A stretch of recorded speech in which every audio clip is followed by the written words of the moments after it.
अभी हमने देखा पहलगाम में अटैक हुआ, तो उसको लेकर इस वक्त देश में एक्चुअली वाकई बहुत आक्रोश भी है और लोग एक ही चीज़ बोल रहे हैं कि न्याय चाहिए, बदला चाहिए, न्याय चाहिए, बदला चाहिए। तो क्या ऐसी सिचुएशन बन रही है कि इंडिया और पाकिस्तान वॉर में इन्वॉल्व हो सकता है?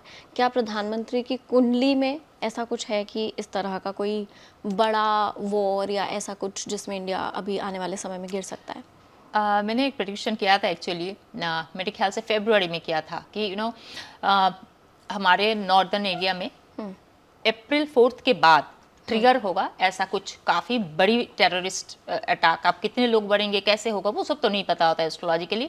और मोदी जी के लिए ये जो है ना मई जून जुलाई अगस्त, ये सब टाइम ऑलमोस्ट नवंबर तक थोड़ी सी उनके लिए मुश्किल टाइम, स्ट्रगलिंग टाइम है, बड़ा मुश्किल है, जिस वजह से वो अपने आधा दौर पूरा करके वो वापस आए सऊदी से बहुत बहुत सीरियस मैटर अभी चल रहा है। और मोदी जी की जो है ना अभी अगस्त सितंबर से केतु का भी अंतर्दशा शुरू हो जाएगा, तो वो प्रधान, जैसे मैंने कहा, he is the one who is leading, उनको अपना डिसीजन चलाना है।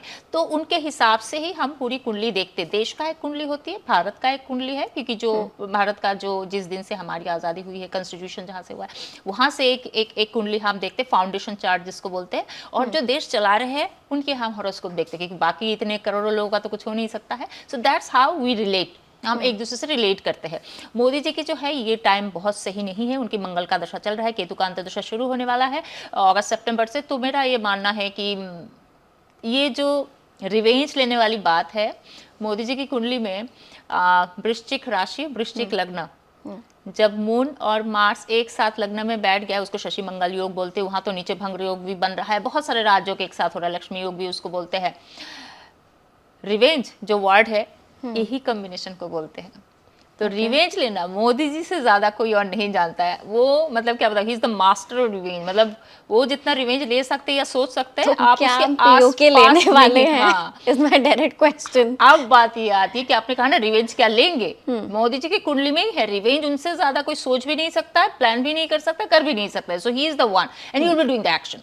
100% मुझे जो लगता है कि इस साल हम पीओके के लिए वार करेंगे, but not that war type of war जो वार होती है, पर हाँ एक part of which is not going to be exactly air strike भी, वो जो शॉर्ट एक छोटा मोटा स्ट्राइक है, ऐसा स्ट्राइक भी नहीं, वार टाइप वार नहीं, in between something will happen. तो हम पीओके के लिए इस बार जरूर जाने वाले हैं।